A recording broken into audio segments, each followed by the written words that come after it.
جس قدر ہم اس عظیم شخصیت کے مشتاق ہیں کہ ہماری نگاہیں ان کے دیدار سے ٹھنڈی ہوں، صرف ہم ہی نہیں، ائمہ معصومین علیہم السلام بھی اللہم صلی علی محمد وعلی محمد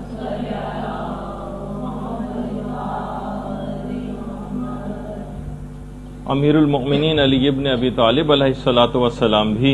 اللہم صلی علی محمد وعلی محمد۔ بحار الانوار کی 51ویں جلد میں مولا نے ایک سرد آہ کھینچی روایت میں، میں ان سے ملاقات کا کس قدر اشتیاق رکھتا ہوں۔ مولا کائنات ابو الائمہ وہ امام زمانہ سے ملاقات کے کس قدر شوقین تھے، اور ایک دفعہ تو اپنے دل کی طرف اشارہ کر کے مولا کائنات نے کہا تھا، اپنے دل کی طرف اشارہ کیا اور ایک آہ بھری کہ میں ان کو دیکھنے کا کس قدر مشتاق ہوں۔ اور کیوں نہ ہو، حقیقت یہ ہے کہ امام زمانہ اتنی عظمت رکھنے والی شخصیت ہے کہ باقاعدہ جیسا کہ آیت اللہ مستنبط نے اپنی کتاب القطرہ کے اندر لکھا ہے کہ حضرت خضر علیہ السلام کو آپ دیکھیے کہ کتنی بڑی قدر و منزلت کے حامل ہیں حضرت خضر، کہ حضرت موسیٰ جیسے نبی کی استادی کا شرف ان کو حاصل ہو رہا ہے، لیکن اتنی عظمت رکھنے کے بعد کہ موسیٰ جیسے نبی ان کی شاگردی میں جا رہے ہیں، ہم یہ دیکھتے ہیں کہ حضرت خضر حضرت حجت کے تابع اور ان کی رعیت میں سے۔ اس سے اس بات کا بھی اندازہ ہوتا ہے کہ حضرت حجت کی عظمت کس قدر زیادہ ہے۔ صرف یہی نہیں کہ حضرت حجت کی عظمت، بلکہ ان سے جو منسوب چیزیں ہیں ان کی عظمت کس قدر زیادہ ہے۔ امام سے منسوب جو مسجد جمکران ہے، مسجد جمکران باقاعدہ جنت الماوا کی روایت ہے کہ من صلاح، امام زمانہ نے مسجد جمکران کی باؤنڈریز کھینچی تھی نا، اور انہوں نے اس مسجد کو بنایا تھا۔ من صلاح فکأنما صلی فی البیت العتیق، مسجد جمکران میں نماز پڑھنے کا سبب وہی ہے جو خانہ کعبہ کے اندر نماز پڑھنے کا ہے۔ تو صرف یہی نہیں کہ امام زمانہ سے منسوب شخصیات بلکہ چیزیں نہ صرف امام زمانہ کی اپنی ذاتی نہیں، بلکہ ان سے منسوب جتنی چیزیں ہیں ان سب کی بھی عظمت بہت زیادہ ہے۔ اس کو بند کر دیں۔ اسی طریقے سے مثلا مسجد سہلہ، چھٹے امام کی جو روایت ہے امام جعفر صادق علیہ الصلوۃ والسلام کی، کہ جو شخص بھی 2 رکعت نماز مسجد سہلہ میں پڑھ لے گا، خدا اس کی عمر میں 2 سال کا اضافہ کر دے گا۔ 2 رکعت نماز پڑھنا مسجد سہلہ میں 2 سال کا عمر میں اضافہ کر دیتا ہے۔ اور یہ ایک ایسے امام کا ہم ذکر کر رہے ہیں جس کے لیے باقاعدہ جملہ ہے زیارتوں میں، السلام علیک یا قطب العالم، یعنی جس پر کائنات کا پورا دار و مدار ہے وہ شخصیت، اس پر ہمارا سلام۔ السلام علیک یا امام المسیح، حضرت عیسیٰ کے امام آپ پر ہمارا سلام۔ جو نبی خدا ہیں ان کے بھی امام امام زمانہ عجل اللہ تعالی فرجہ الشریف کی ذات گرامی اللہ صلی اللہ۔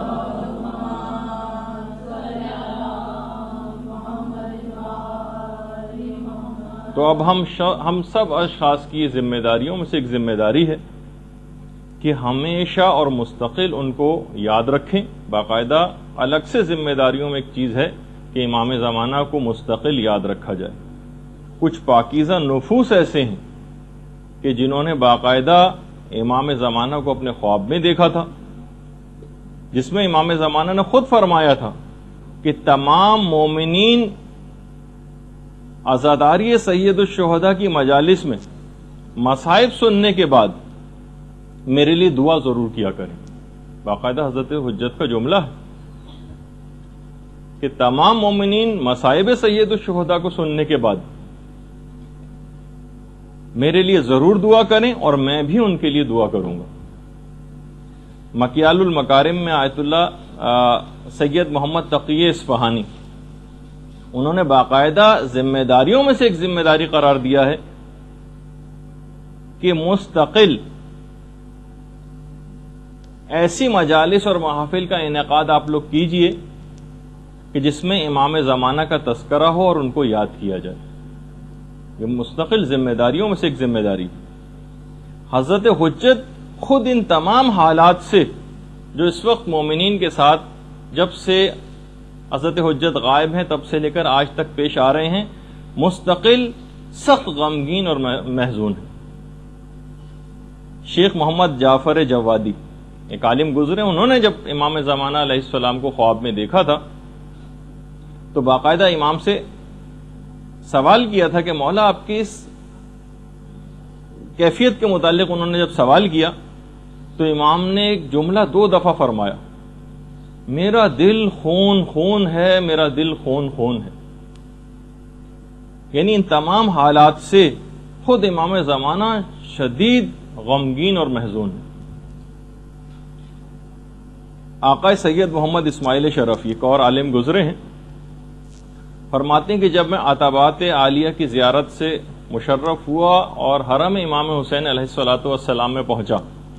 درود بھیج دیجئے محمد علیہ وسلم،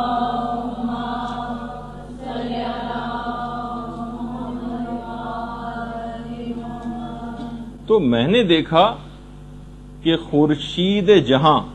اپنے جمال کی پوری تابش کے ساتھ ظاہر ہو گئے، یعنی امام زمانہ کو انہوں نے اپنی آنکھوں کے سامنے دیکھا۔ آقا سید محمد اسماعیل شرفین کہہ رہے میں والہانہ لپک کے امام کے پاس گیا اور پوچھا کہ آپ کون ہیں، حالانکہ دل کو یقین ہو چکا تھا کہ امام زمانہ ہے۔ تو اس وقت امام زمانہ نے ایک جملہ کہا، میں اس کائنات کا سب سے مظلوم ترین فرد ہوں۔ واقعی اگر آپ اس لحاظ سے دیکھیں کہ کب سے امام کی ذات اتنی سب مصائب کو دیکھتی آ رہی ہے اور شیعت کے اوپر، اپنے ماننے والوں کے اوپر اور اپنی اولادوں کے اوپر کیسے مظالم انہوں نے دیکھے ہیں، تو اب ہماری ذمہ داریوں میں سے ایک ذمہ داری یہ ہے کہ ہم اس امام کی معرفت کو تو ضرور حاصل کریں۔ ان کی معرفت حاصل کرنا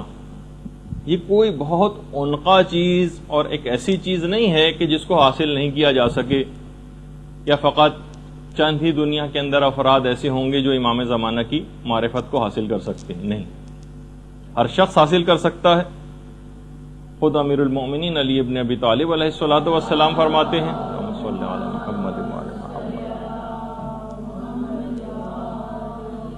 کہ جو شخص بھی جس چیز کی جستجو کرتا ہے اس کو مکمل طور پر پا لیتا ہے یا اس کا کچھ نہ کچھ حصہ تو پا ہی لیتا ہے۔ تو معرفت امام کی جستجو کرنا مکمل حاصل نہ بھی ہو سکی تو کچھ نہ کچھ حصہ تو اس کا ضرور حاصل ہو جائے گا۔ اچھا، اس کے لیے چند اعمال ہیں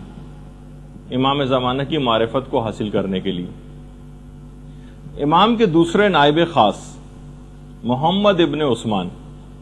ایک تو طریقہ انہوں نے بتایا ہے، توجہ الیہ بالزیارہ، یعنی جو شخص بھی آپ کی زیارت جتنی دفعہ پڑھے گا، دیکھیے زیارت کیا ہے، امام زمانہ کے اوپر سلام، جتنی دفعہ وہ زیارت کرے گا اور امام کو سلام کرے گا اتنی ہی دفعہ جواب سلام کے لیے حضرت حجت اس کی طرف متوجہ ہوں گے۔ یہ جو روز آپ کو زیارت پڑھنے کا حکم ہے نا، اس کا ایک فلسفہ یہ بھی ہے کہ جتنی دفعہ آپ امام کا ذکر کریں گے، جتنی دفعہ ان کو سلام کریں گے، آپ کی طرف اتنا ہی زیادہ متوجہ ہوں گے، اور جتنے زیادہ وہ آپ کی طرف متوجہ ہوں گے اتنا ہی آپ کے قلب اور باطن کے اندر پاکیزگی پیدا ہوتی چلی جائے گی اور اتنی ہی زیادہ معرفت آپ کے اندر آتی چلی جائے گی۔ یہ ہے اس کا ایک فلسفہ کہ امام کی زیارت کو جو ہم اس طرح بے دلی کے ساتھ اور روا روی کے اندر پڑھ دیتے ہیں اور صرف الفاظ کی حد تک رہ جاتے ہیں، لیکن بہرحال ہمیں اس کے باوجود بھی ایک خاص انداز سے زیادہ ہم آگے بگڑنے بھی نہیں پاتے، لیکن اگر ہم واقعی دل سے اور معنی اور مفاہیم سے واقفیت رکھتے ہوئے ان زیارات کو پڑھیں تو یقیناً امام کی بار بار توجہ کی وجہ سے جب آپ زیارت پڑھیں گی تو اتنا ہی قلب اور باطن کے اندر صفائی پیدا ہوتی چلی جائے گی۔ اچھا، چند عبادات کے متعلق علماء نے کہا کہ اگر وہ انجام دی جائیں تو وہ حضرت حجت کی توجہ بہت زیادہ آپ کی طرف جذب ہوتی چلی جائے گی اور آپ کے اندر ایک غیر محسوس انداز میں تبدیلی آتی چلی جائے گی۔ 3 عبادات تو بالکل واضح ہیں جن کے متعلق امام نے فرمایا۔ نافلہ شب، نماز شب کا پڑھنا، جو جتنا زیادہ نماز شب کا پابند ہوتا چلا جائے گا خود بخود امام زمانہ کی ذات گرامی اس کی طرف متوجہ ہوتی چلی جائے گی، اتنی ہی زیادہ ان کی توجہات آپ کی طرف جذب ہوں گی۔ دوسری چیز زیارت جامعہ۔ زیارت جامعہ ایک ایسی چیز ہے کہ یہ بھی امام زمانہ کی توجہ کو آپ کی جانب جذب کرے گی۔ اور تیسری چیز ہے عبادت زیارت عاشورہ۔ محدث نوری نے جو پورا واقعہ جو بہت مشہور ہے، جسے میں ابھی پڑھنا نہیں چاہ رہا کیونکہ آپ لوگوں نے بہت دفعہ سنا، وہ بھی ہے کتابوں میں پڑھا ہوا ہے، سید رشتی کا۔ سید رشتی کا جو واقعہ ہے اس کے اندر امام نے 3 دفعہ ان تینوں عبادات کا خاص طور پر ذکر کیا تھا۔ نافلہ نافلہ نافلہ، یعنی تمہارے لیے لازم ہے کہ تم نماز شب پڑھو۔ جامعہ جامعہ جامعہ، تمہارے لیے ضروری ہے کہ زیارت جامعہ پڑھو۔ عاشورہ عاشورہ عاشورہ، تمہارے لیے لازمی ہے کہ تم زیارت عاشورہ پڑھا کرو۔ اور خود زیارت جامعہ کے متعلق تو امام زمانہ کا اپنا ہی ارشاد گرامی ہے کہ زیارت جامعہ ایک بہت ہی بہترین زیارت ہے، بہترین زیارات میں سے ایک ہے۔ اس کے علاوہ ایک اور عمل ہے کہ جو کہ حضرت حجت کی توجہ کو آپ کی جانب جذب کرے گا، اس کا نام ہے زیارت امین اللہ۔ زیارت امین اللہ وہ زیارت ہے جسے امام زمانہ نے خود پڑھا ہے، تو اس کو پڑھنے کی بہت زیادہ تاکید ہے۔ اور ایک اور بات خاص طور پر معرفت کے سلسلے میں کہ دیکھیے، یہ بھی جملہ ہے امیر المومنین علی ابن ابی طالب علیہ الصلوۃ والسلام کا، اللہم صلی علی محمد۔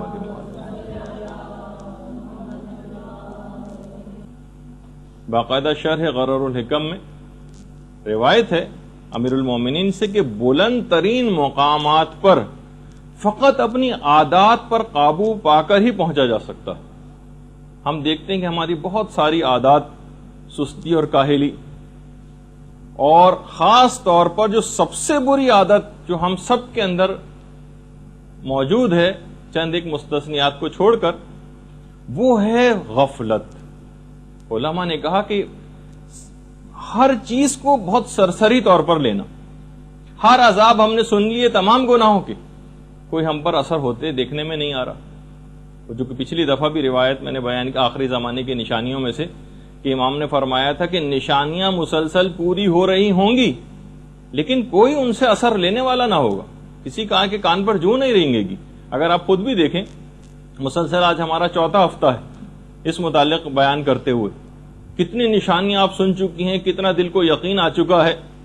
کہ امام زمانہ کا ظہور کس قدر قریب ہے، ساری تقریباً نشانیاں پوری ہوتی جا رہی ہیں، اور اس کے باوجود ان 4 ہفتوں کے اندر کون سی عمل میں تبدیلی آئی، یہ آپ اپنے طور پر دیکھیے گا۔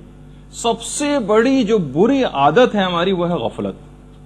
اور مولا نے فرمایا کہ بلند مقامات پر فقط اور فقط اپنی عادات، بری عادات کے اوپر غلبہ پا کر ہی پہنچا جا سکتا۔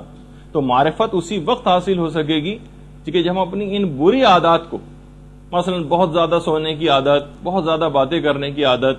بہت زیادہ چیزوں کو سرسری لینے کی عادت، کسی چیز کو کوئی گویا اہمیت ہی نہیں دینی، کتنی بھی باتیں سنتے چلے جائیں، کتنی بھی احادیث کان کے اندر پڑھتی چلی جائیں، تو لیکن اس میں بھی سب سے بری عادت جو ہے وہ اس غفلت ہے۔ تو بہرحال یہ دیکھنا پڑے گا کہ ہم کیا ہیں، ہمارا ہدف اور ہمارا مقصد زندگی کیا ہے، یہ آپ کو طے کرنا پڑے گا۔ ایک بہت ہی اہم ترین چیز ہے، اور اپنے آپ کو ہمیشہ اس کے اندر آپ کو دیکھنا پڑے گا کہ آپ آخر زندگی میں آپ کو کرنا کیا ہے، آپ کا ہدف زندگی کیا ہے۔ اس غفلت کی زندگی سے باہر نکلنا پڑے گا، ایک ہدف زندگی طے کیجئے اور اس کے لیے دن اور رات ایک کر دیجئے، پھر آپ کو معرفت کا کوئی درجہ حاصل ہو سکے گا۔ اچھا، اسی طریقے سے ابھی جو بار بار اس بات کا ذکر ہوا کہ جناب دعا کیجیے حضرت حجت کے لیے، وہ بھی آپ کے لیے دعا کریں گے، خود ان کی فرمائش ہے کہ میرے لیے دعا کیا کرو، اس کے باوجود ہم دیکھتے ہیں کہ ہماری دعائیں قبول نہیں ہوتی. کتنے مومنین دعا کر رہے ہیں لیکن دعا ہے کہ قبول ہونے میں نہیں آتی ظہور کے سلسلے میں بھی. اور ہم جو عام زندگی میں لوگوں کا ایک طریقہ کار ہے اس میں بھی لوگ شکایتیں کرتے نظر آتے ہیں کہ ہمارا عمل انجام دے رہے ہیں لیکن کوئی دعا ہماری قبول نہیں ہوتی. دیکھیے ہمارے استاد نے ایک دفعہ ایک روایت پڑھی تھی آج سے تقریباً 15 سال پہلے کتاب کیفر کردار کے حوالے سے. فرما یہ رہے تھے کہ دیکھیے 2 ٹانگوں والا جو آدمی ہوتا ہے وہ ایک ٹانگ والے کو دیکھ کر خدا کا شکر ادا کرتا ہے، اور ایک ٹانگ والا جو ہوتا ہے، یہ بھی روایت نہیں ہو تو خود بیان کر رہے تھے، وہ جس کی دونوں ٹانگیں نہیں ہوتی ان کو دیکھ کر خدا کا شکر ادا کرتا ہے. تو کائنات کی جتنے بھی موجودات ہیں ان سب نے خدا کا ایک شکر ادا کیا. کتے نے بھی خدا کا شکر ادا کیا، پروردگار تیرا لاکھ لاکھ شکر ہے کہ تو نے مجھے کتا بنایا. اب کتے سے اگر سوال کیا جائے کہ تم کس بات کا شکر ادا کر رہے ہو، تم سے زیادہ نہ تو کوئی نجس ہے نہ تم سے زیادہ بدتر کوئی جانور ہے، تو کتے نے کہا ہاں میں خدا کا شکر ادا کر رہا ہوں کہ اس نے مجھے کتا بنایا ہے، سور نہیں بنایا. سور نے بھی خدا کا شکر ادا کیا، یا پروردگار تیرا لاکھ لاکھ شکر ہے جعلنی خنزیرا کہ تو نے مجھے خنزیر بنایا. بھائی تم کو شکر ادا کرنے کی کیا ضرورت ہے؟ تم تو سب سے کتے سے بھی زیادہ بدتر ہو، نجس العین ہو، ہر رطوبت تمہاری نجس ہے، ساری فقہ کی کتابیں تمہاری ایک لحاظ سے مذمت میں نجاست کے ذکر سے بھری ہوئی ہیں، تم کس بات کا شکر ادا کر رہے ہو؟ تو خنزیر نے بھی کہا میں اس بات کا شکر ادا کر رہا ہوں کہ پروردگار نے مجھے خنزیر بنایا ہے، بے نمازی نہیں بنایا. اس سے آپ اندازہ لگائیے. تو اب وہ روایت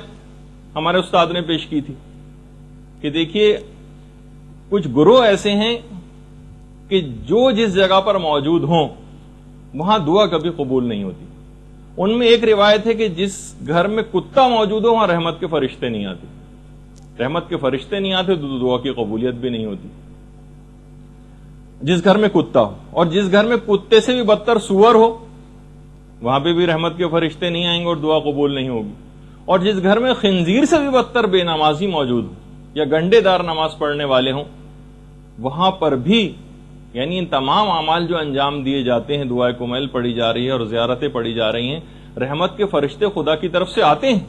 لیکن ہر طرف سے اس گھر کے دروازے اپنے لیے بند پاتے ہیں، وہاں منڈلاتے ہیں آس پاس اور پھر وہاں سے واپس چلے جاتے ہیں. پروردگار کی رحمت آتی ہے لیکن کچھ وجوہات ایسی ہیں، کچھ گروہ جن میں سے ایک گروہ بے نمازیوں کا بھی، کہ جب کتے کی وجہ سے رحمت کے فرشتے نہیں آتے تو اس سے بھی بدتر خنزیر ہے اور خنزیر سے بھی بدتر بے نمازی. تو کوشش کریں گے گھر میں ایسے افراد، دوسرے الفاظ میں معاشرے کے اندر تبدیلی یا امام اس وقت آئیں گے جب آپ اتنے افراد تو پیدا کر لیں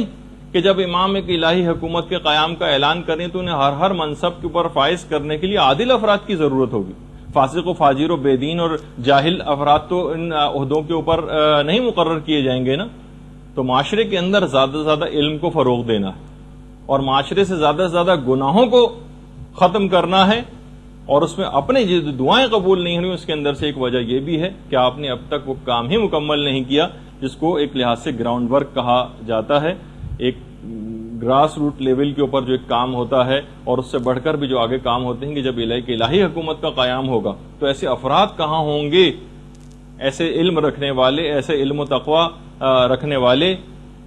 گناہوں سے بچنے والے عادل افراد، ایسے افراد کی تعداد میں زیادہ سے زیادہ اضافہ کرنا. اچھا اب ایک چیز اور اس میں بتا دی جائے کہ دیکھیے غیبت کبریٰ کے دور میں جن افراد نے حضرت حجت کی زیارت بھی کی ان کی تعداد بھی ہزاروں میں، یعنی جو صحیح طریقے سے جن کے متعلق یہ بات معلوم ہوئی. البتہ دیکھیے ان کو اتنا زیادہ فروغ دیا جانا، اس میں بہت سارے، کیونکہ دیکھیے کہ جو منفی سوچ رکھنے والے یا حب جاؤ شہرت رکھنے والے افراد یا فراڈ جو افراد ہوتے ہیں وہ بھی اس کے اندر کود پڑتے ہیں. تو یہ بھی ضروری تھا کہ آپ کی زیارت مختلف ادوار میں لوگ کرتے رہیں،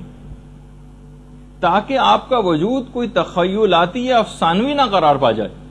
کہ بھئی آج تک تو کسی سے ملے نہیں، اگر ہوتا تو کبھی تو ملاقات ان سے ہوتی. تو اتنی ملاقاتیں بھی ضروری تھیں، اور نہ اتنی زیادہ یہ ملاقاتیں کہ فتنے کی شکل اختیار کر جائیں. اس وجہ سے ان کی مذمت بھی آئی کہ جو اس بات کو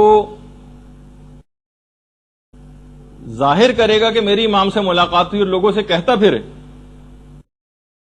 شاید آیت اللہ جواد تبریزی کا جملہ، یہ اس بات کی دلیل ہے کہ اس کی ملاقات امام سے نہیں ہوئی. یعنی جو یہ کہتا ہے کہ میری ملاقات ہوئی، تو وہ جس کی ملاقات ہوتی ہے وہ بتاتا نہیں ہے، یا اس کے انتقال کے بعد پتہ چلتا ہے کہ ان کی ملاقات ہوئی تھی. تو بہرحال اس لحاظ سے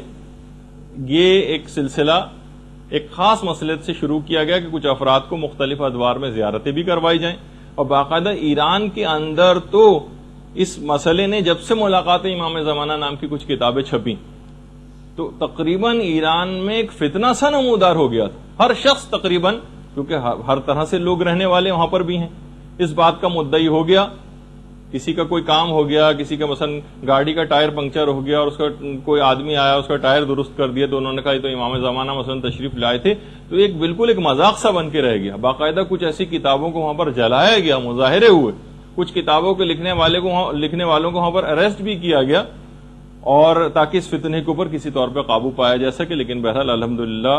اس میں قابو پا لیا گیا اس پر. تو یہی چیز یہاں پر بھی آپ کو دیکھنی ہوگی کہ اگر اس طرح سے کوئی دعویٰ کرنے لگے تو یہ آپ کو اپنی ذمہ داری پتہ ہونی چاہیے کہ آپ کا اس وقت اقدام کیا ہونا چاہیے. اس پہ ہم ایک دفعہ ذکر کر بھی چکے ہیں آپ کی ایک نشست میں، جس میں مجتہدین کے آراء اور فتاوی سلسلے میں نقل کیے گئے تھے. اچھا، جتنی بھی علامتیں جیسے کہ ہم اس سے پہلے بیان کر رہے تھے کہ جو پوری ہو چکی، بہت ساری تو ایسی ہیں جو مسلسل پوری ہوتی ہوئی بھی نظر آ رہی، کتنی تو آپ نے سن لی. مثلا ایک وہ جو روایت ہے کہ مسلمانوں کا مقابلہ سلطان روم سے ہوگا. جیسے کہ آپ کے علم میں اس وقت پورا اس وقت جو سلطان روم یعنی امریکہ کس طرح سے پورے مسلمانوں کے خلاف اس نے ایک فوج کشی کا ایک سلسلہ شروع کر رکھا ہے، تو مسلمانوں کا مقابلہ سلطان روم سے ہوگا. یہ بھی روایات میں کہ حاکم حجاز حاکم بغداد کو اکسائے گا کہ وہ میرے بیٹے کے ملک پر حملہ کریں، جبکہ میرا بیٹا اس وقت حاکم خراسان ہوگا. میرا بیٹا ایک ایسے انقلاب کے بعد حکومت کو حاصل کرے گا جس میں 80,000 سے زائد مومنین اپنی جانوں کا نذرانہ پیش کریں. دیکھیے کتنی روایات ایسی. اسی طریقے سے میرا بیٹا ایک ایسے ظالم کو اقتدار سے ہٹا کر آگے آئے گا کہ جس کے سلسلے میں فقط 2 ہی بادشاہ ہوں گے. ہم دیکھتے ہیں کہ امام خمینی جس بادشاہ کو ہٹا کر جو پہلوی خاندان تھا، اس سے پہلے فقط 2 خاندانوں کے اندر ایران کے اندر حکومت رہی، صفوی خاندان اور قاجار خاندان. کہ میرا بیٹا ایک ایسے ظالم کو ہٹا کر اقتدار میں آئے گا کہ جس کے سلسلے میں فقط 2 بادشاہ ہوں گے، یعنی 2 خاندانوں میں بادشاہت رہے گی. حاکم حجاز میں سلسلہ بادشاہت بھائیوں میں چلے گا، جو کہ ہم کو اس وقت نظر بھی آ رہا. جب ہی آخری زمانے کے لیے اپنے ایمان کو بچانے کے لیے کتنی دعاؤں کی تاکید آئی ہے جو آپ سنتی رہتی، اپنی حفاظت ایمان کی دعا کرتے رہنا. پیغمبر اسلام ختمی مرتبہ صلی اللہ علیہ وآلہ وسلم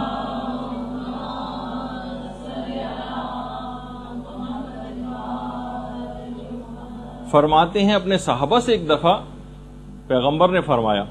کیا تم کو پتا ہے کہ سب سے زیادہ قابل تعجب ایمان کس شخص کا ہے؟ کچھ صحابہ نے کہا یا رسول اللہ ملائکہ کا ایمان. پیغمبر نے کہا نہیں، وہ تو بہرحال اللہ کی ایک معصوم مخلوق ہے، ان کے ایمان پر تو کوئی تعجب کی بات نہیں.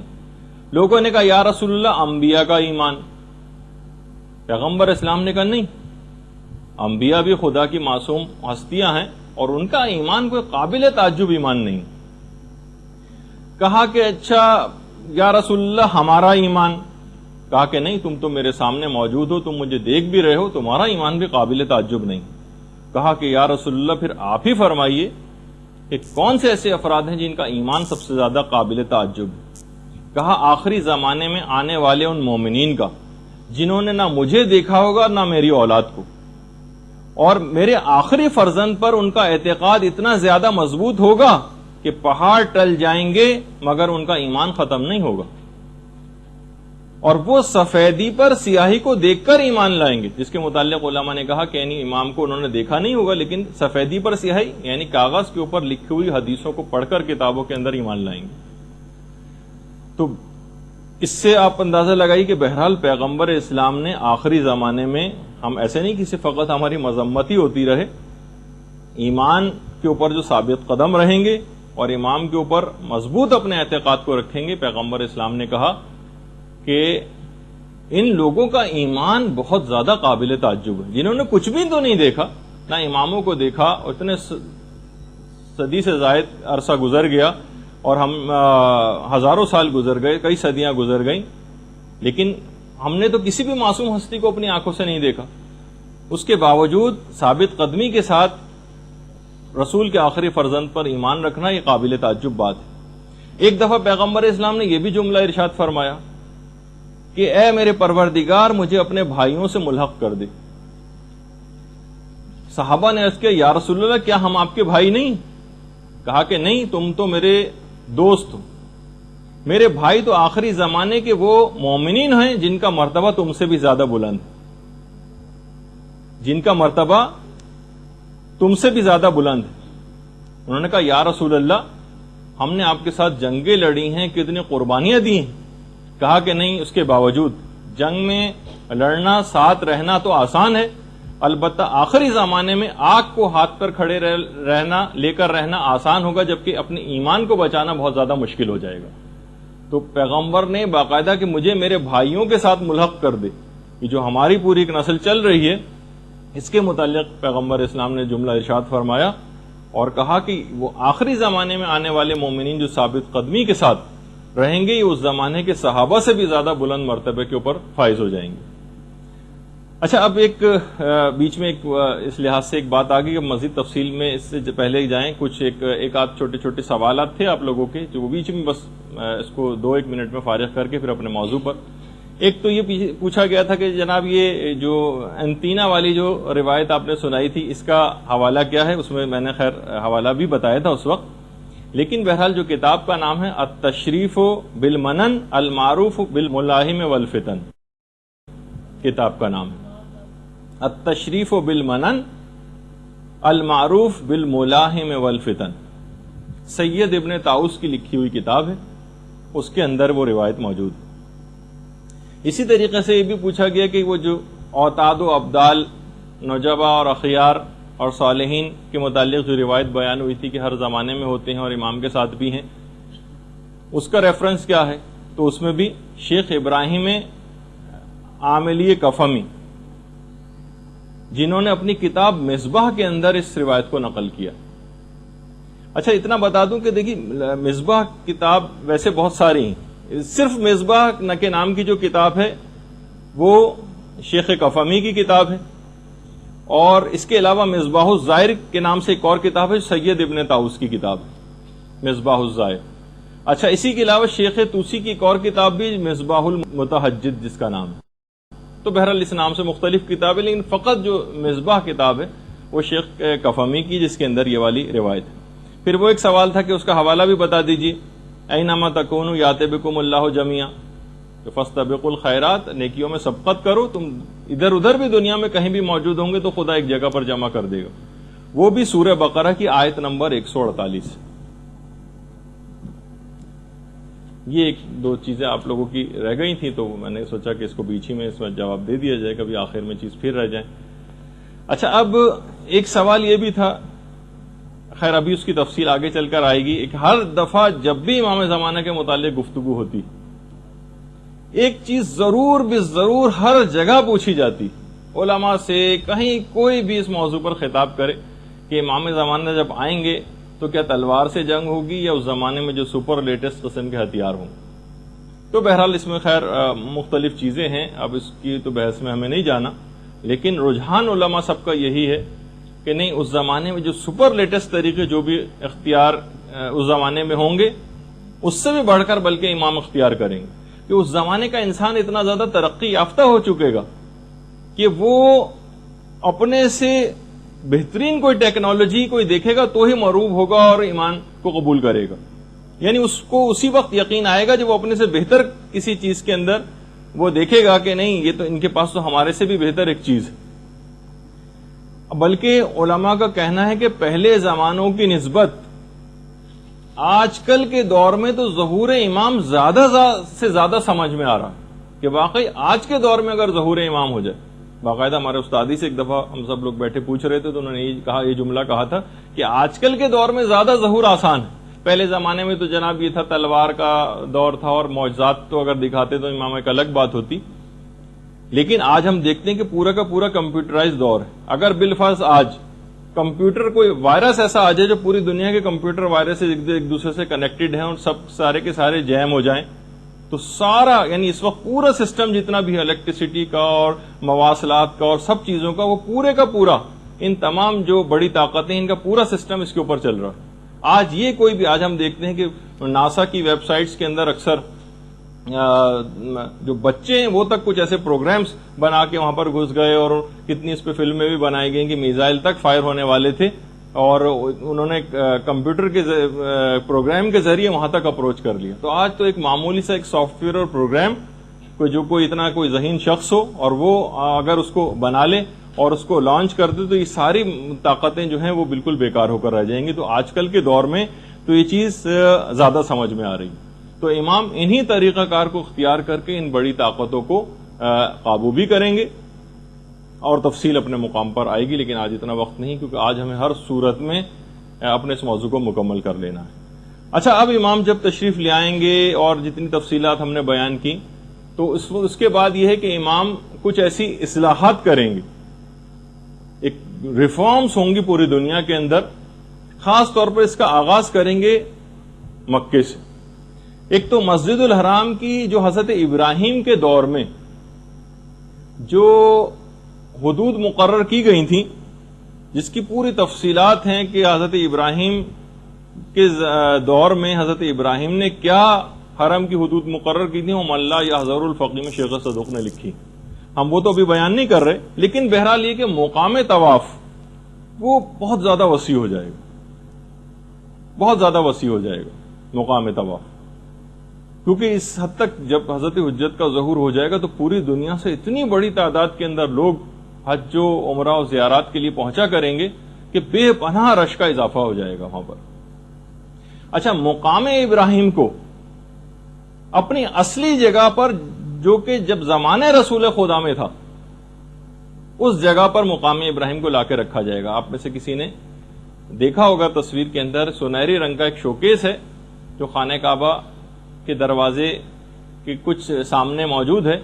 جو ذرا فاصلے پر ہے جس کے درمیان سے طواف کیا جاتا ہے مقام ابراہیم کے درمیان سے اور خانہ کعبہ کی دیوار سے.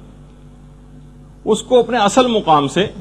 جو کہ زمانے رسول خدا میں تھا جو کہ ایک پورے تفصیل ہے اس کی جب انشاءاللہ آپ لوگوں کی حج کلاسز ہوں گی جو پچھلی بھی ہوئی تھی ان کے بھی سامنے بھی میں نے وہ چیز پیش کی تھی کہ باقاعدہ کس طرح سے ایک سیلاب آیا تھا اور مقام ابراہیم اپنی جگہ سے ہٹ گیا تھا اور اس کے بعد پھر حضرت عمر کے زمانے میں دوبارہ سے اس کی نپائی وغیرہ ہوئی تھی اور پھر اس کو اس جگہ پہ لا کے رکھا گیا جہاں آج ہے. خیر اس کی ایک الگ تفصیل ہے کہ پھر ائمہ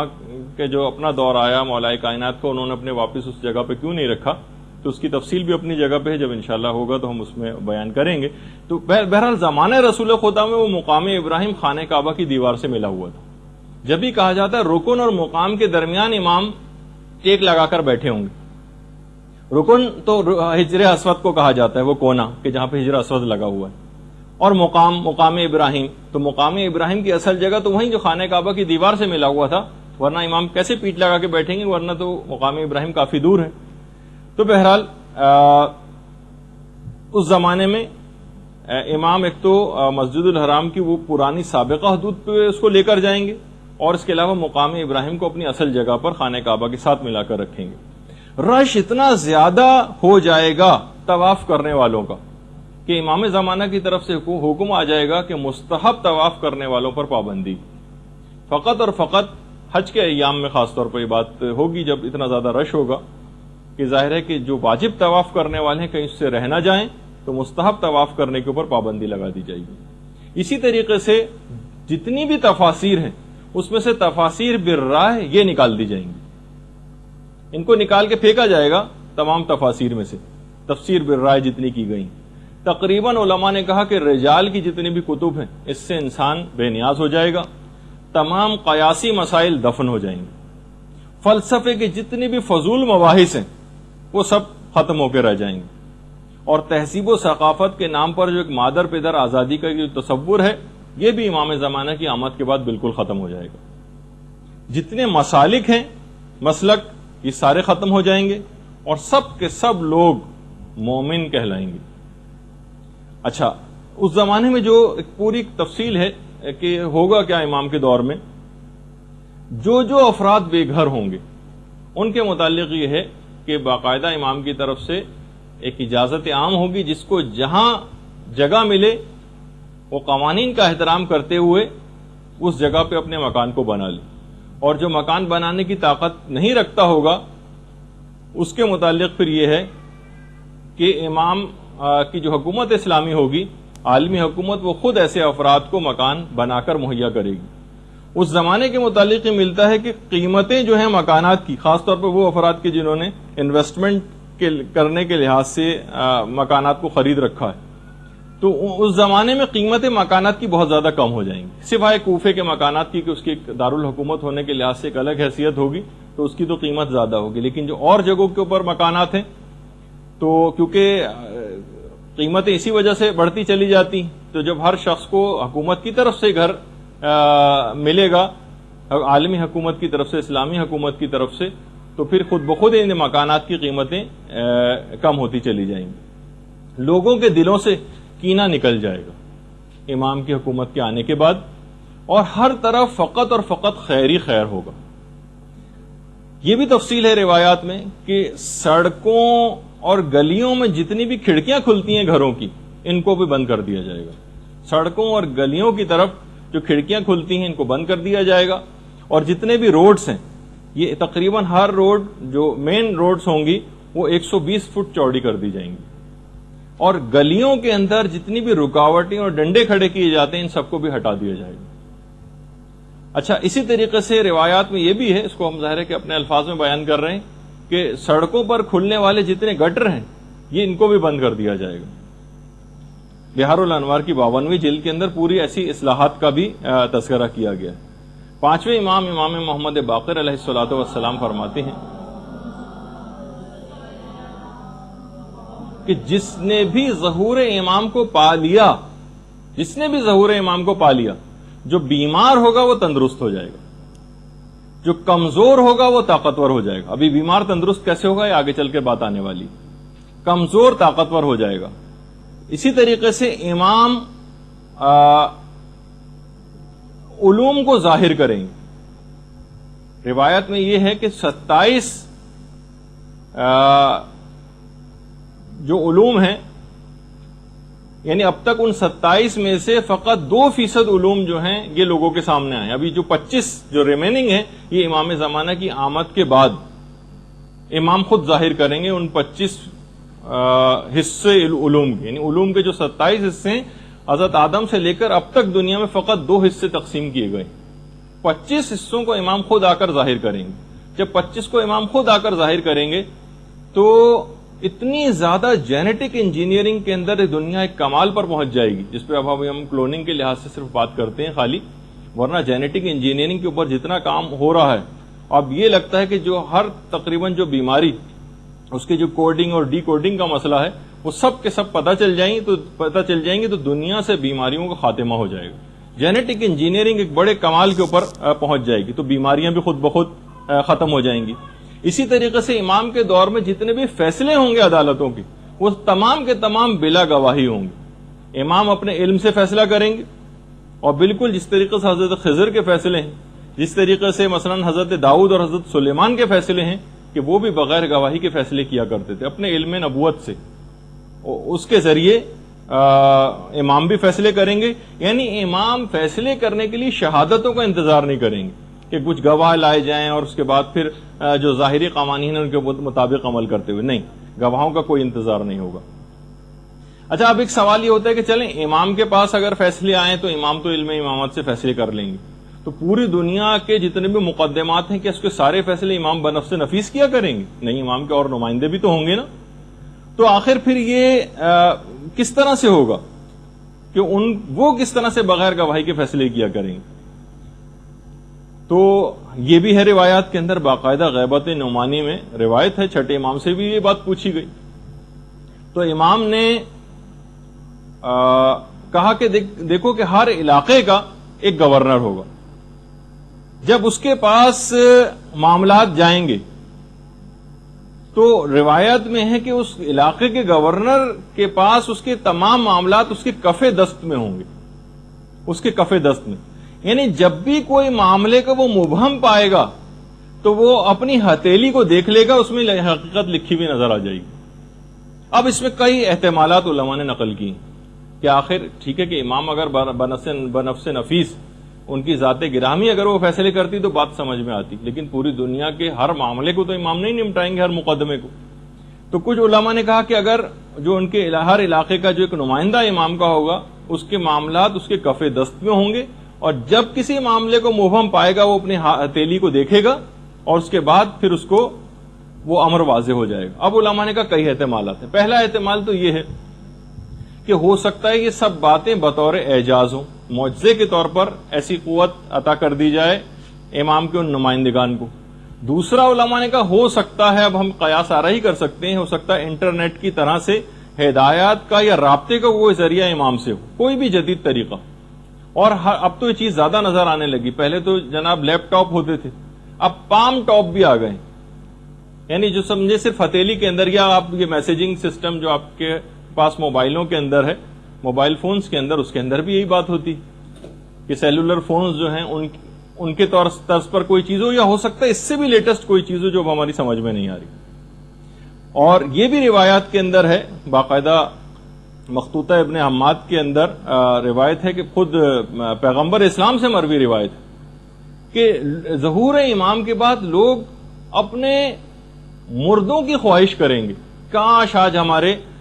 جو مردہ ہیں وہ آج زندہ ہوتے تو اس زمانے کو دیکھتے کہ ہم کتنی خوشحالی اور کتنی نعمتوں کے ساتھ امام کے ساتھ زندگی گزار رہے ہیں. لیکن اس کے بعد ان کی وہ دعا اور خواہش بھی قبول ہوگی، اور پھر رجت کا ابھی جس کے ہم ابھی آگے چل کر ذکر کرنے والے ہیں.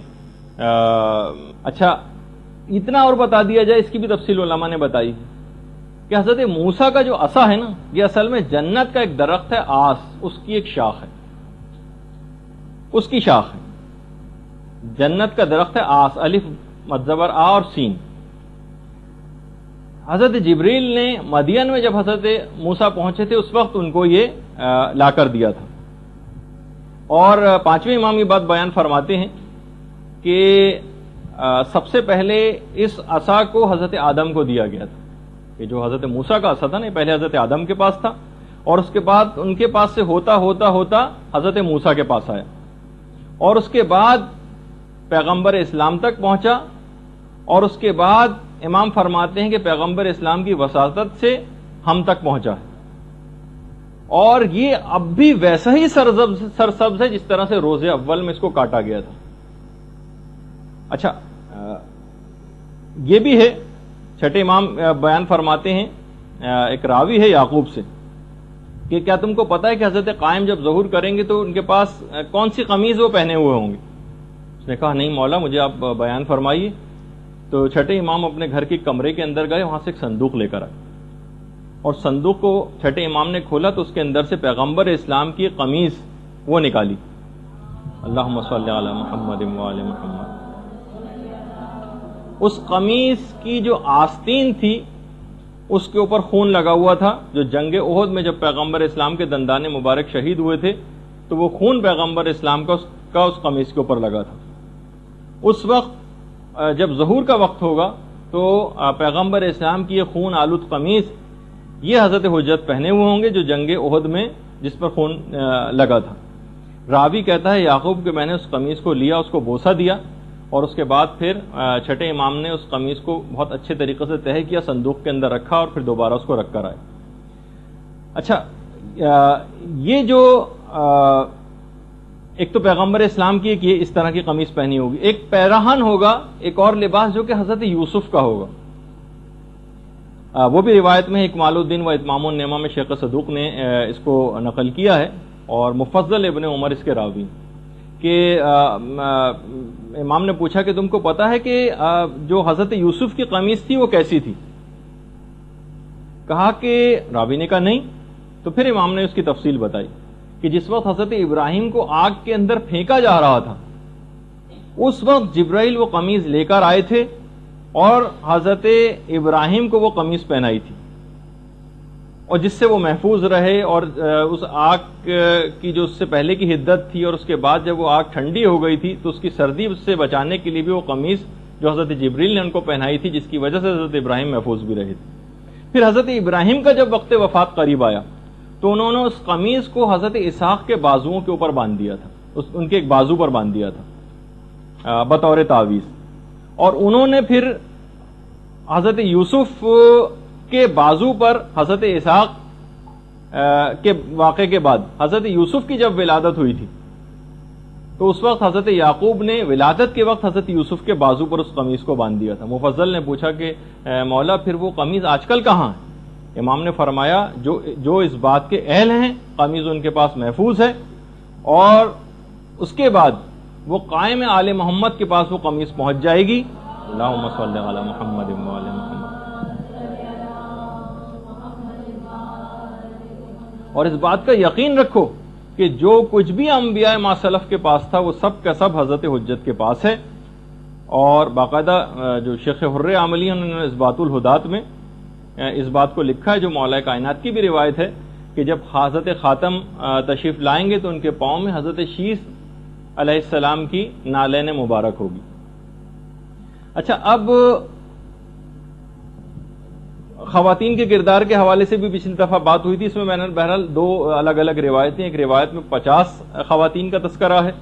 جو شاید پچھلی دفعہ بھی میں نے بتایا تھا، لیکن ایک اور روایت میں 13 خواتین کا تذکرہ بھی آیا ہے.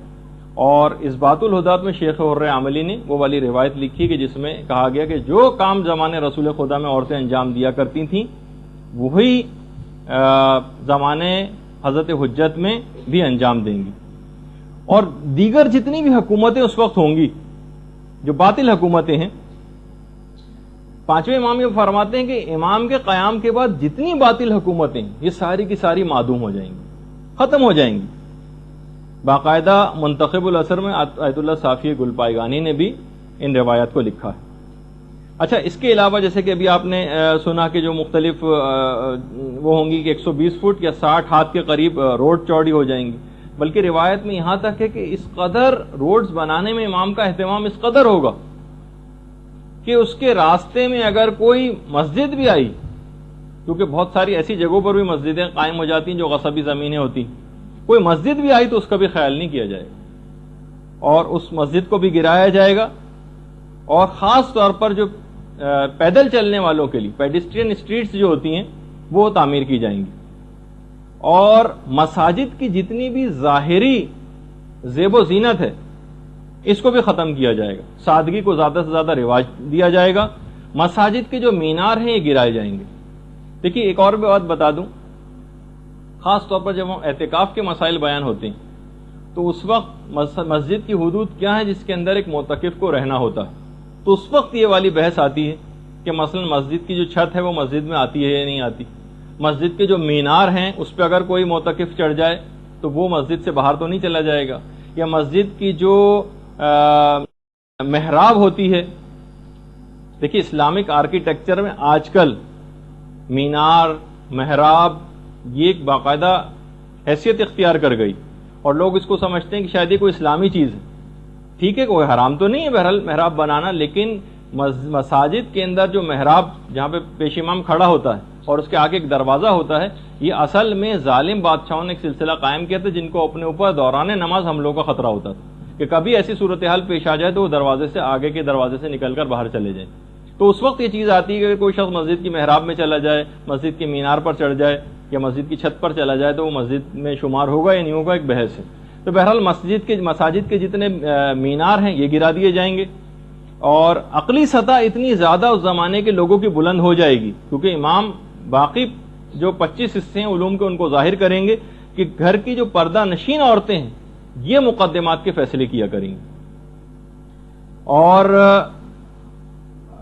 یہ تمام علوم جو ہیں یہ لوگوں کے اوپر تقسیم کیے جائیں گے، لوگ بالکل کامل الایمان ہو جائیں گے، اور جیسے کہ میں نے ابھی آپ سے ذکر کیا کہ دل جو ہیں وہ کینے سے خالی بھی ہو جائیں گے۔ علامہ امینی نے باقاعدہ اس کو لکھا ہے۔ اس زمانے میں جب حضرت حجت کی حکومت قائم ہوگی تو روایات میں یہ بھی ملتا ہے کہ اس زمانے میں جو خرید و فروخت ہوا کرے گی وہ کرنسی نوٹ کے بجائے درود کے ذریعے ہوگی۔ اللہم صلی علی محمد وعلی محمد۔ جس چیز کی جتنی قیمت ہوگی اس کے مطابق اس کو درود پڑھنا ہوگا اور وہ چیز وہ خرید سکے گا۔ باقاعدہ اس کا ایک تجربہ ایران عراق جنگ کے موقع پر کیا بھی جا چکا ہے، جب ایک صلواتی ہوٹل کے نام سے باقاعدہ قائم کیا گیا تھا کہ وہ کسی مجاہد کو جب کسی چیز کی ضرورت پیش آتی تھی تو وہ اتنی دفعہ چیز کو پڑھتا تھا، کھانے وغیرہ کی چیز، اور وہ درود پڑھ کے وہ چیز وہاں سے لے جاتا تھا۔ باقاعدہ اس کا تجربہ بھی ہو کے دیکھا جا چکا ہے۔ اچھا، اسی طریقے سے ہر شخص کی زبان پر ایک جملہ ہوگا حضرت حجت کے دور میں، اتنی زیادہ خدا کی نعمتیں دیکھیں گے کہ ہر ایک کی زبان پر بار بار یہ جملہ آئے گا، الحمدللہ رب العالمین، الحمدللہ رب العالمین، یہ ہر شخص کی زبان پر جاری ہو جائے گا۔ اسی طریقے سے اس زمانے میں جیسے ابھی اس کا ذکر ہوا کہ بیماریاں ختم ہو جائیں گی، جب بیماریاں ختم ہو جائیں گی تو ہر شخص کی عمر اتنی زیادہ طویل ہو جائے گی، روایات میں کہ ہر شخص اپنی 1,000 کے قریب اولادیں دیکھے گا، 1,000 وہ اپنی اولادیں دیکھ سکے گا، اتنی زیادہ اس زمانے میں، کیونکہ بالکل بیماریاں ہی ختم ہو جائیں گی تو عمریں بہت زیادہ طویل ہو جائیں گی۔ اور جو عقلوں کی جہاں تک بات آئی ہے، یہ بھی روایات کے اندر ہے کہ حضرت حجت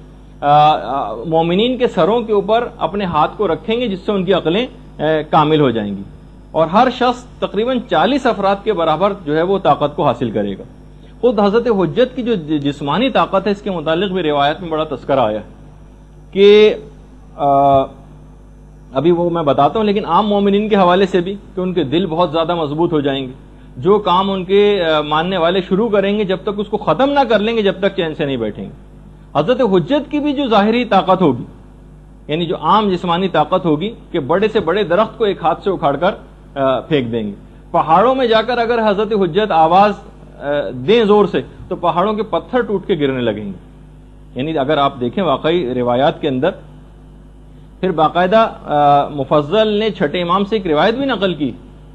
کہ جس میں امام نے فرمایا کہ آپ کے حضرت حجت کے دور میں باقاعدہ اعلان ہو جائے گا کہ جس شخص کے ذمے بھی اگر کوئی قرض موجود ہے، جس کے بھی ذمے اگر کوئی قرض ہے تو وہ ہمارے پاس آئے، چاہے اس کا رائی کے دانے کے برابر قرضہ ہو یا ایک پہاڑ کے برابر، اس کا قرض حضرت حجت خود ادا کریں گے۔ اچھا، اسی طریقے سے خود حضرت حجت کا جو رہن سہن اس دور کے اندر ہوگا، روایت میں یہ بھی ہے، 8ویں امام سے روایت ہے، امام علی رضا علیہ الصلوۃ والسلام سے،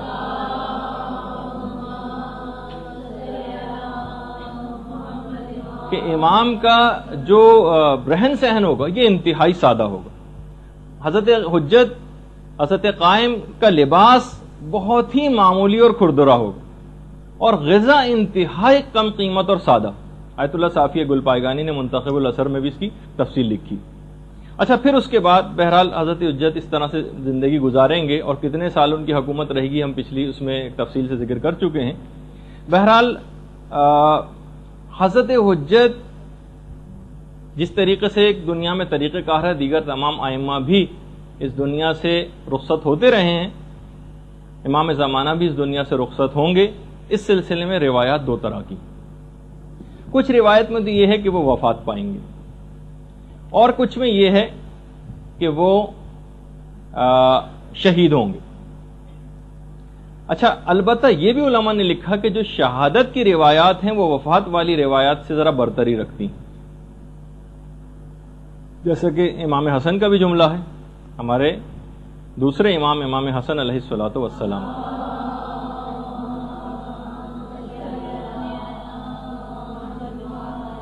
کہ ہم تمام امام یا تو زہر سے قتل ہوں گے یا پھر شہید ہوں گے۔ روایات میں یہ ہے کہ جب 70 سال تقریباً پورے ہو جائیں گے تو قبیلہ بنی تمیم کی ایک عورت جس کا نام سعیدہ ہوگا، سعاد نہیں، سین عین یہ دال ہے، سعیدہ، یہ ایک درخت کے اوپر بیٹھی ہوگی، بہت بڑا سا پتھر لے کے، اور جب حضرت حجت وہاں سے گزریں گے تو ان کے اوپر اس پتھر کو پھینکے گی، جس کے نتیجے میں حضرت حجت شہید ہو جائیں گے۔ روایات میں بھی کہ اس عورت کی جو شکل و صورت ہے اس کی ظاہری حالت مردوں کی طرح سے اس کی داڑھی ہوگی اس عورت کی۔ اچھا، لیکن یہ والی جو روایت ہے، اچھا ابھی کچھ ہی عرصے پہلے ایک بات بڑی مشہور بھی ہوئی تھی آیت اللہ بہجت کے حوالے سے، کہ جب وہ زارو قطار رو رہے تھے اور لوگوں نے اسے دریافت کیا تھا تو لوگ کہتے ہیں کہ انہوں نے اپنے گریے کا وجہ بیان کی کہ وہ عورت پیدا ہو چکی ہے جو حضرت حجت کو شہید کرے گی۔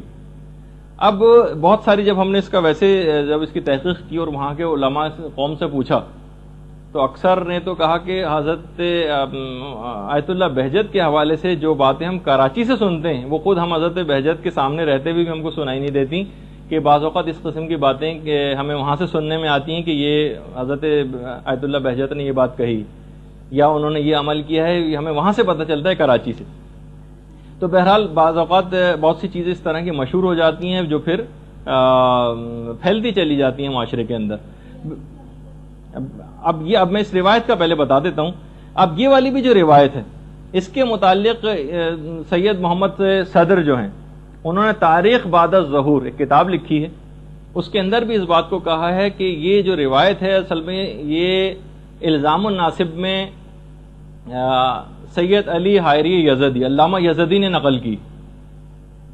اور روایت بھی اس طرح سے نقل نہیں کی بلکہ کہا کہ روایت میں اس طرح سے آئے، نہ انہوں نے کوئی حوالہ لکھا ہے اس روایت کا، نہ کس کتاب کے اندر ہے یہ روایت عورت کے ذریعے امام زمانہ کی شہادت کی، تو یہ ناقابل اعتبار یہ روایت ہے۔ تو لیکن بہرحال جو چیز بالکل یقینی ہے وہ یہ ہے کہ بہرحال کی شہادت کی روایت، اب یہ والی روایت اگرچہ ضعیف ہے لیکن امام کسی بھی اور وجہ سے جس کا تذکرہ معتبر روایت سے ثابت نہیں ہے، ہو سکتا ہے کہ امام شہید ہوں یا وفات پائیں، لیکن علماء نے کہا کہ وفات اور شہادت کی جو روایتیں ہیں اس میں شہادت کی روایت ذرا زیادہ برتری رکھتی ہیں۔ اچھا، پھر اس کے بعد جب امام بہرحال شہید ہو جائیں گے یا وفات پا جائیں گے تو پھر بلکہ ان کی وفات سے بھی کچھ پہلے مظلوم کربلا امام حسین علیہ الصلوۃ والسلام تشریف لائیں گے۔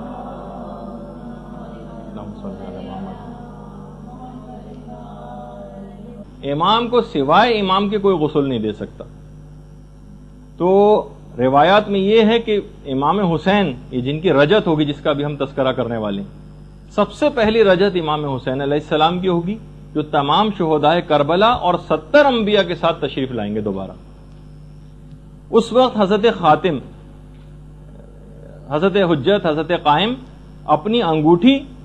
اور جو تبرکات انبیاء ہیں یہ امام حسین علیہ الصلوۃ والسلام کے سپرد کر دیں گے۔ پھر اس کے بعد حضرت حجت کی شہادت واقع ہوگی، امام غسل دیں گے، کفن دیں گے اور انہیں دفن کیا جائے گا۔ اچھا، اس میں ایک بات اور بھی روایات میں آئی ہے کہ جو شیطان والا جو واقعہ ہے کہ کیا شیطان کو امام زمانہ قتل کریں گے؟ چھٹے امام سے یہ بات پوچھی گئی کہ شیطان نے تو قرآنی آیت بھی ہے کہ قیامت تک کے لیے مہلت مانگی تھی، یعنی اسے وقت معلوم تک کی مہلت دی گئی، تو یہ کہہ دیا جاتا ہے کہ ہاں تجھ کو قیامت تک کی مہلت ہے، سورہ ہجر میں بھی جو کہ پوری آیت ہے۔ تو امام نے فرمایا اس کو حضرت قائم کے قیام تک کی مہلت دی گئی۔ امام کے پاس پھر جب اس کا آخری وقت قریب آ جائے گا شیطان کا تو امام کے پاس وہ زانوں کے بل چلتا ہوا مسجد کوفہ میں شیطان آئے گا اور اس وقت ایک جملہ کہے گا، ہائے میری بد نصیبی، یہ روایت کا جملہ ہے، اور پھر اس کے بعد امام اس کے پیشانی کے بالوں سے اس کو پکڑ کر اس کی گردن کو کاٹ دیں گے، اور یہی وہ وقت معلوم ہے جس کو شیطان کو جس وقت تک کی مہلت دی گئی۔ تفسیر عیاشی میں بھی پوری یہ روایت ہے اور تفسیر المیزان میں علامہ محمد حسین طباطبائی نے بھی اس روایت کو لکھا ہے۔ اچھا، کچھ علماء نے کہا کہ جو شیطان کے قتل والی جو روایت ہے اس سے مراد فزیکلی شیطان کا قتل کرنا مراد نہیں، کچھ علماء نے یہ بات بھی کہی،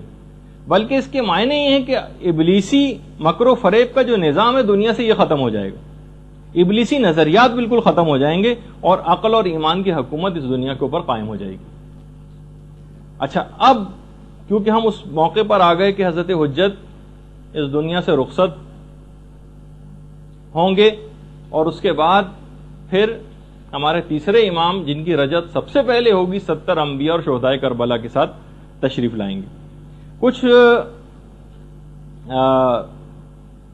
لوگوں نے آ کر باقاعدہ مفضل نے آ کر امام سے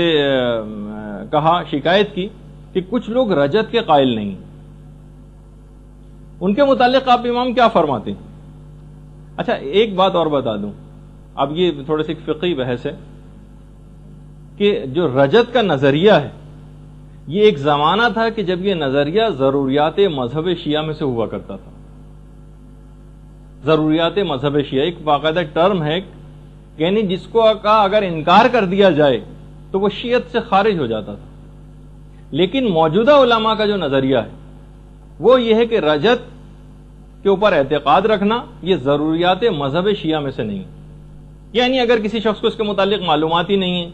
یا اگر وہ اس طرح کی روایات سنتا بھی، جس میں ابھی آخر ہم آگے چل کر تذکرہ کریں گے بھی اس کا، تو بہرحال اس کی شیعت پہ اس سے کوئی فرق نہیں پڑتا. جب رجت کا موقع آئے گا تو خود ہی دیکھا جائے گا. اور ابھی ایسا کوئی نہیں ہے کہ اگر کسی کو اس کا اعتقاد نہ ہو، یا اگر آپ کسی کو یہ بات بیان کریں اسے یقین نہ آئے تو گویا وہ شیعت سے خارج سمجھا جائے. یہ والا ایسا نہیں. اور بس ایک جملہ کہوں گا، اب جس کو سمجھ آئے آئے، نہیں آئے تو نہیں، وہ یہ ہے کہ ضروریات مذہب شیعہ بھی بعض اوقات یہ جو نظریہ ہے کہ کون سی چیز ضروریات مذہب میں ہے اور کون سی چیز ضروریات مذہب میں نہیں، یہ بھی وقت گزرنے کے ساتھ کچھ مسائل میں تبدیلی ممکن ہے. ایک زمانے میں ایک چیز ضروریات مذہب شیعہ میں سے ہو اور کچھ عرصہ گزرنے کے بعد وہ ضروریات میں سے نہ رہے. یہ بہرحال ایک فقہی مسئلہ ہے، جس کو ایک اصولی مسئلہ ہے، جس پہ فی الحال اس پہ بات کرنے کی تو ضرورت نہیں ہے. تو مفصل نے آگے کہا کہ مولا کچھ ایسے افراد ہیں کہ جو رجت کے اوپر یقین نہیں رکھتے. تو امام نے کہا کہ کیا ان لوگوں نے ہمارے جد امجد کی وہ اور اہل بیت سے مروی وہ احادیث نہیں سنی جس میں بار بار ائمہ اطہار کی واپسی کی خبر دی گئی؟ کیا انہوں نے قرآن کی وہ آیت نہیں سنی، وَلَا نُذِيقَنَّهُم مِّنَ الْعَذَابِ الْأَدْنَىٰ دُونَ الْعَذَابِ الْأَكْبَرِ، جو باقاعدہ امام نے پھر آیت پڑھی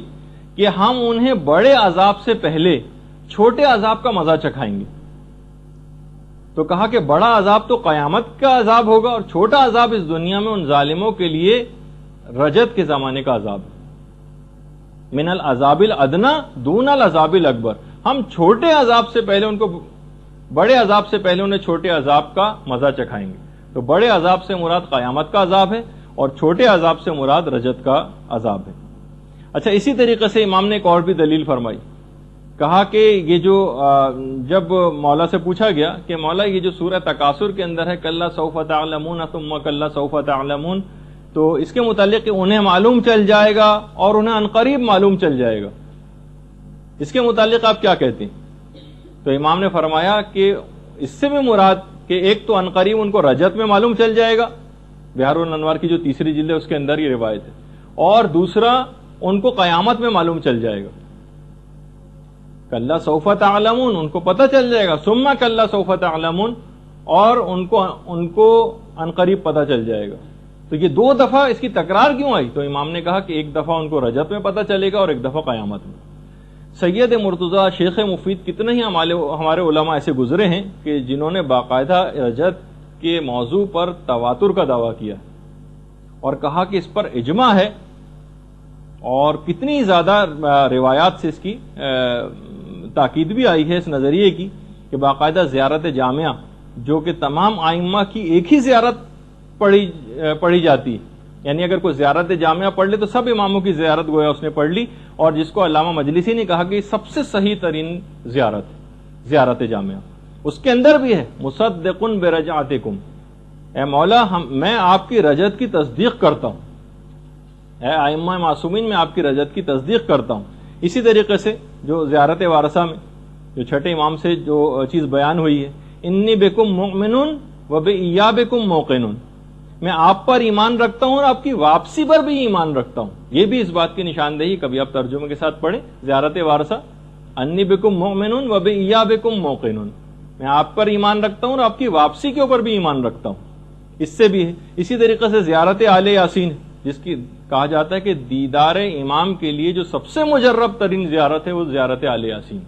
اگر کوئی زیارت کرنا چاہے امام کی اپنی آنکھوں سے تو زیارت آل یاسین پڑھے. اس کے اندر بھی ہے انا رجعتکم حق، میں گواہی دیتا ہوں کہ آپ کی رجعت اور واپسی بالکل برحق ہے۔ اچھا، اب ضروری نہیں ہے کہ ہمیں ہر روایت کو، جیسے کہ ہم لوگوں کا ایک مجالس سنتے سنتے اور مناظرے کی گفتگو سنتے سنتے ایک ٹرینڈ ہو گیا ہے کہ ہمیں ہر نظریے کا اثبات مخالف فرقے کی کتابوں سے درکار ہوتا ہے، اگرچہ ان کے ہمارے پاس روایات ہیں کہ ہم ان کی کتابوں سے بھی یہ چیز کیسے ثابت کریں گے،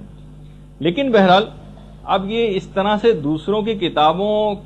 میں کوئی چیز ملے تو ہی آپ اپنے نظریے کو قبول کریں، باقاعدہ جملہ ہے خود امام زمانہ کا۔ ہم معرف کی جو جستجو ہے، یہ جو آپ کوئی چیز حاصل کرنا چاہتے ہیں، معرف کی جستجو ہم اہل بیت کے سوا کسی اور سے حاصل کرنا ایسا ہی ہے جیسے ہمارا انکار کرنا۔ یعنی ہم یہ نہیں کہ ہمیں فلاں فلاں کی کتابوں سے اگر رجعت کے متعلق ہمیں دلائل ملے تو ہم اس کو مانیں گے، ورنہ ہم اس کو نہیں مانیں گے۔ تو بہرحال اچھا، اب ایک اور بھی چیز ہے کہ ایک عمل ہے جو کہ سید علی ابن طاؤس نے مصباح الزائر میں لکھا ہے کہ چھٹے امام سے بھی روایت ہے کہ جو شخص بھی 40 صبح دعائے عہد کو پڑھے وہ حضرت قائم کے انصار و اعوان میں سے قرار پائے گا۔ جو بھی 40 صبح دعائے عہد کو پڑھے، اور اگر یہ شخص ظہور سے پہلے فوت ہو گیا تو ظہور کے بعد دوبارہ زندہ کر کے اس کو حضرت حجت کی خدمت میں بھیجا جائے گا، اور یہ بھی جو دعائے عہد ہے اس کے ہر حرف کے بدلے 1000 نیکیاں لکھی جاتی ہیں، اور ہر حرف کے بدلے 1000 گناہ نامہ اعمال سے محو کیے جاتے ہیں۔ باقاعدہ دعائے عہد یہ آپ کتابوں کے اندر آپ کو مل جائے گی۔ اچھا، اس زمانے کے لحاظ سے پھر ایک اور بات اور بھی ہے کہ کوفہ اور نجف، جیسے کہ میں نے اس سے پہلے کہا تھا کہ روایات میں ہے کہ حضرت حجت کی جو ظہور کی علامات ہے اس میں سے کوفہ اور نجف مل جائیں گے، یعنی اب یہ پیشگوئی بالکل اب نظر آ رہی ہے کہ آخری زمان تک تقریباً جو درمیانی آبادی بہت زیادہ بڑھنے کی وجہ سے یہ دونوں شہر مل کے رہ گئے۔ اچھا، زمانے رجعت کے اندر جو یہ بھی روایات کے اندر آیا ہے کہ پیغمبر اسلام کی بھی حکومت دوبارہ ہوگی، تقریباً 50,000 سال پیغمبر اسلام کی حکومت ہوگی، اور 44,000 سال مولا کائنات علی ابن ابی طالب علیہ الصلوۃ والسلام کی حکومت ہوگی۔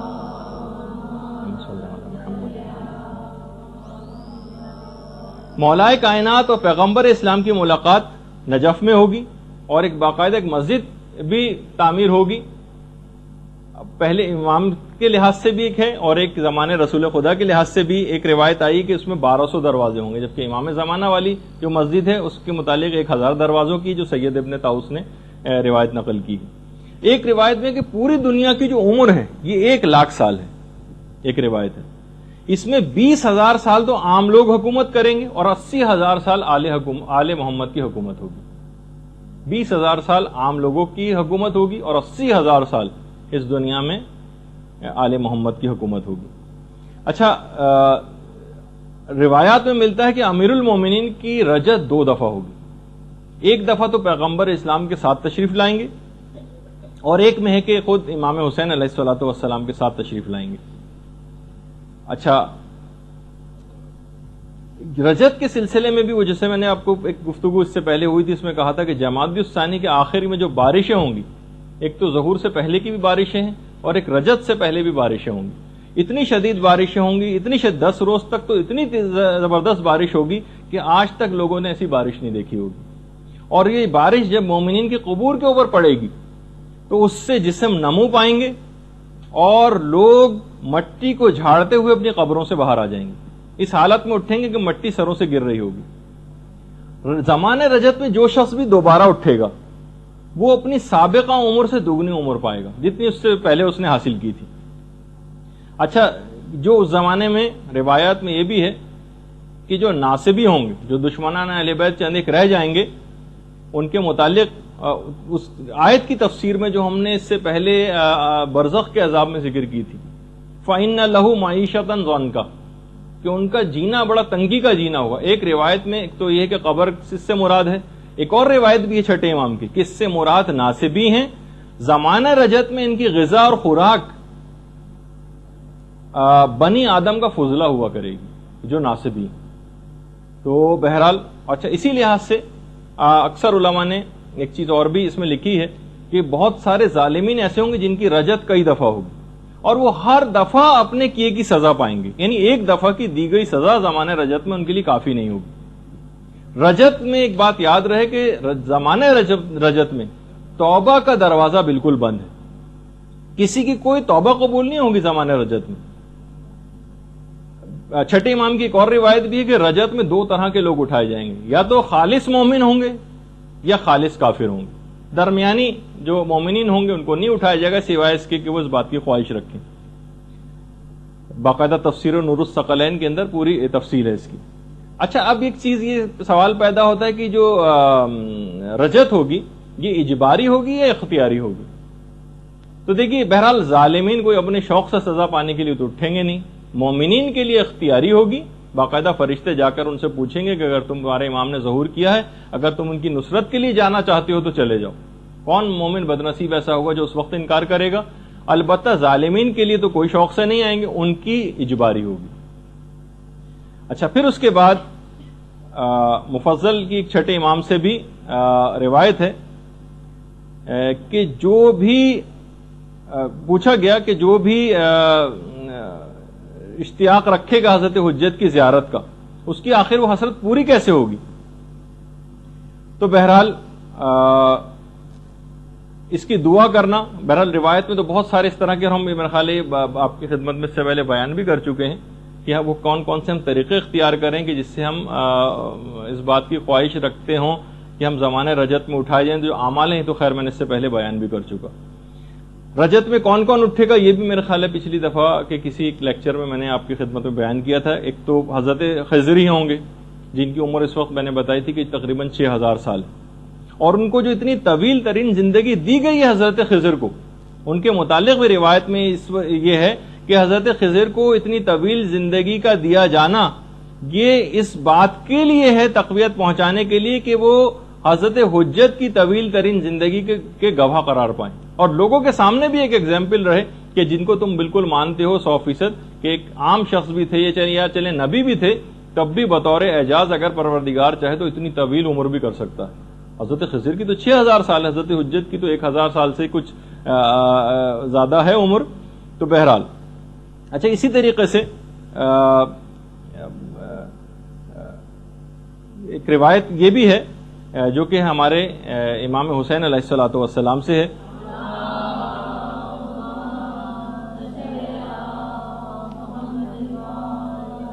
کہ میں وہ پہلا شخص ہوں گا کہ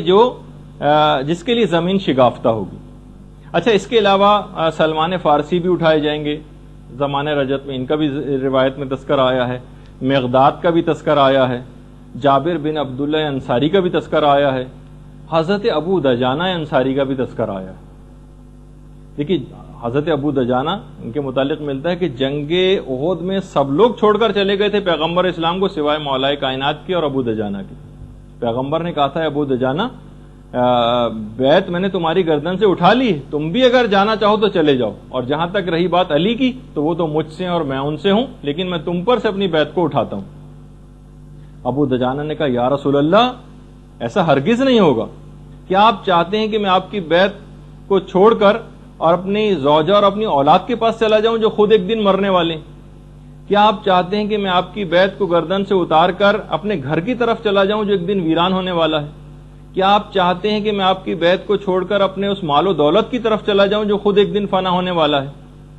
یا میں آپ کی بیعت چھوڑ کر اس موت کی طرف چلا جاؤں جو خود ایک دن مجھ تک پہنچ کر رہے گی؟ اس کے بعد بہرحال لڑے ابو دجانہ, اور اس کے بعد شہید ہوئے زخموں سے چور ہو کر. تفسیر نور الثقلین میں اس کا پورا واقعہ ہے. تو حضرت ابو دجانہ انصاری یہ زمانے رجت کے اندر اٹھائے جائیں گے. اسی طریقے سے حضرت مفضل ابن عمر چھٹے امام کے جو صحابی, خود چھٹے امام کہتے ہیں مفضل تم حضرت قائم کے دائیں طرف کھڑے ہوں گے اور تم لوگوں کو اس طرح سے امرو نہیں کرو گے, اور آج سے زیادہ اس زمانے میں لوگ تم سے فرمان کو حاصل کیا کریں گے. مفضل ابن عمر کو امام فرما رہے ہیں کہ تم دائیں طرف کھڑے ہوں گے اور تم اس زمانے میں بھی امر بالمعروف اور نہی عن المنکر کیا کرو گے, اور اس دن تم سے آج سے زیادہ لوگ فرمان حاصل کیا کریں گے. اسی طریقے سے زمانہ رجت میں اٹھائے جانے والے افراد میں مومن آل فرعون بھی ہوگا. مومن آل فرعون جن کا قرآن کے اندر بھی تذکر آیا ہے. اچھا یہ بھی حضرت امام مہدی کے اصحاب میں سے قرار پائیں گے. اس کے علاوہ حضرت موسیٰ کے جو وصی تھے یوشع بن نون یہ بھی زمانے رجت میں اٹھائے جائیں گے. روایت میں ملتا ہے کہ ان کی بھی جو زندگی ہے حضرت یوشع کی, یہ جو ان کے وصی تھے حضرت موسیٰ کے, ان کی زندگی بہت زیادہ حضرت امیر المومنین کی زندگی سے مماثلت رکھتی. چھٹے امام فرماتے ہیں کہ انہوں نے حضرت موسیٰ کے بعد بہت تکلیفیں اٹھائیں اور بالکل پیغمبر اسلام کی طرح سے ہی حضرت موسیٰ کی جو زوجہ تھی ان کو کچھ منافقین نے اس بات کے لیے تیار کیا کہ وہ حضرت یوشع کے ساتھ جنگ کریں, اور جنگ ہوئی. بہرحال حضرت یوشع کو اس میں فتح نصیب ہوئی, اور حضرت شعیب کی جو بیٹی تھی یہ اصل میں حضرت موسیٰ کی زوجہ تھی. یہ جب گرفتار ہو کر لائیں تو حضرت یوشع نے ان کو معاف کر دیا. البتہ ایک بات اور بھی کہی کہ میں جب قیامت کے دن حضرت موسیٰ کے پاس جاؤں گا تو آپ کی شکایت کروں گا, کیا آپ کی وفات کے بعد آپ کی زوجہ نے کس طرح سے مجھ سے جنگ کی. تو زوجہ حضرت موسیٰ نے کہا وائے ہو مجھ پر, خدا کی قسم اگر مجھے جنت میں جانے کی اجازت مل گئی تو میں اس میں داخلے سے شرم کروں گی کہ موسیٰ وہاں پر موجود ہوں گے, میں نے کیسے منہ دکھاؤں گی کہ میں نے ان کی حرمت کو پامال کیا اور پردے سے باہر نکل آئی اور ان کے وصی سے میں نے جنگ کی.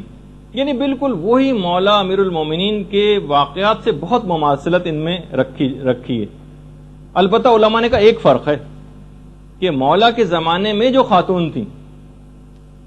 وہ آخری وقت تک یہی تصور کرتی رہیں کہ انہوں نے قرآن کے حکم وقرنا فی بیوت کنہ کے قرآنی حکم کی مخالفت نہیں کی. اے نبی کی بیویوں گھروں میں رہو. انہوں نے تو کہا میں نے پردے کو پامال کیا اور گھر سے باہر نکل آئے, ان کے وصی سے جنگ کی, لیکن وہ خاتون بہرحال آخر وقت تک یہی کہتی رہیں کہ میں نے کوئی غلطی نہیں کی.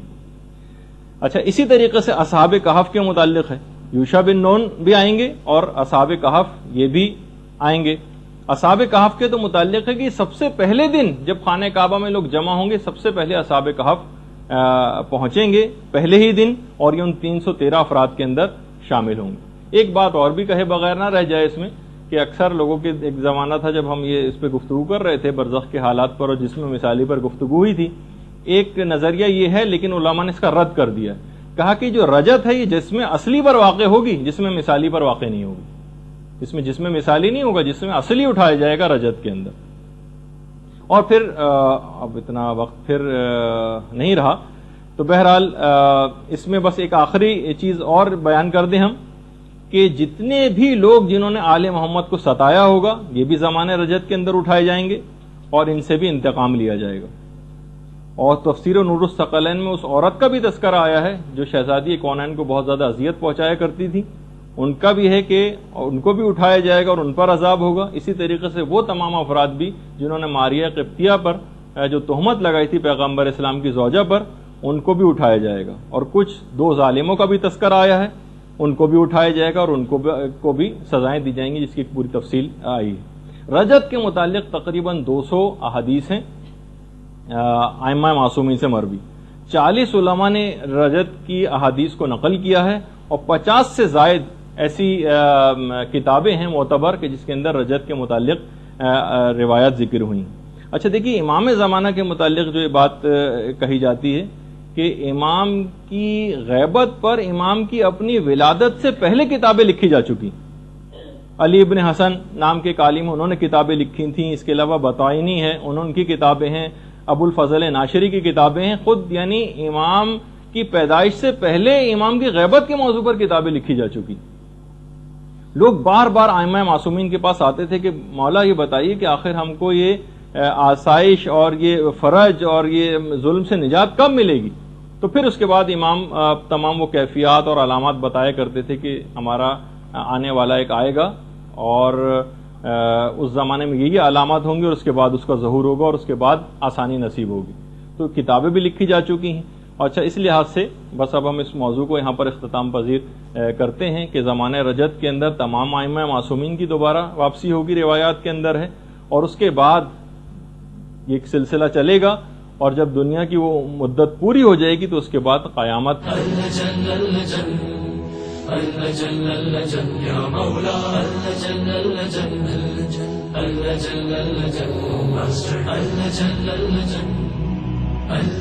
يا صاحب السماء اللجن